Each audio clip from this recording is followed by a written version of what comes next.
రేవంత్ రెడ్డి గారి ప్రభుత్వం ఈ రోజు రైతులకు కేవలం 12 గంటల కరెంటు మాత్రమే సరఫరా చేస్తున్న పరిస్థితి ఉంది. రెడ్డిపల్లి గ్రామ రైతులు ఫోన్ చేసి మా కరెంట్ సరిగా వస్తలేదని ఫోన్ చేస్తే సరే ఎందుకు రావడం లేదని మేము ఇక్కడ సబ్స్టేషన్ దగ్గర ఆగాం.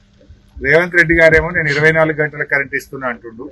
రెడ్డిపల్లి మద్దూరు రైతులేమో నిన్న మొన్న మాకు 12 గంటల కరెంటే వస్తుంది సార్, ట్రిప్ అవుతుంది, మాకు ఇబ్బంది అవుతుంది, నార్లు పోసే టైము, ఇవాళ మేము పొలాన్ని తయారు చేసే సమయంలో కరెంట్ లేకపోవడం వల్ల మాకు ఇబ్బంది అవుతుందని రైతులు మాతో మాట్లాడడం జరిగింది.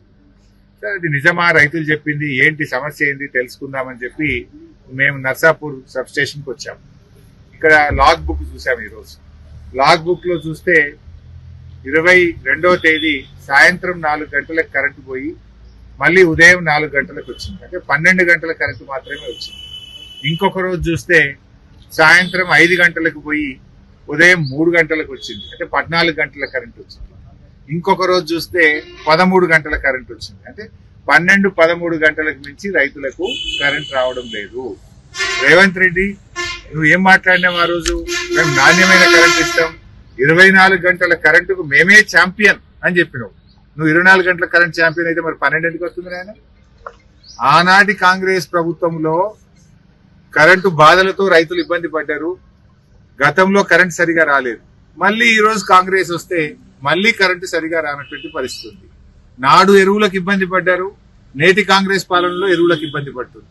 నాటి కాంగ్రెస్ పాలనలో కరెంటుకి ఇబ్బంది, మళ్ళీ నేటి కాంగ్రెస్ పాలనలో కరెంటుకి ఇబ్బంది అవుతా ఉంది.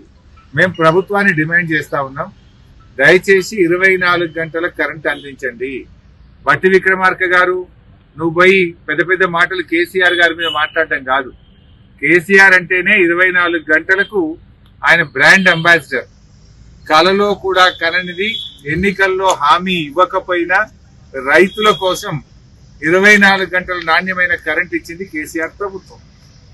మోటార్లు కాలకుండా, ట్రాన్స్ఫార్మర్లు కాలకుండా నాణ్యమైన కరెంట్ ఇచ్చింది కేసీఆర్ గారి ప్రభుత్వం. కానీ ఈరోజు మీరు వచ్చిన తర్వాత 12-13 గంటల కరెంటు కూడా రైతులకు రావడం లేదు.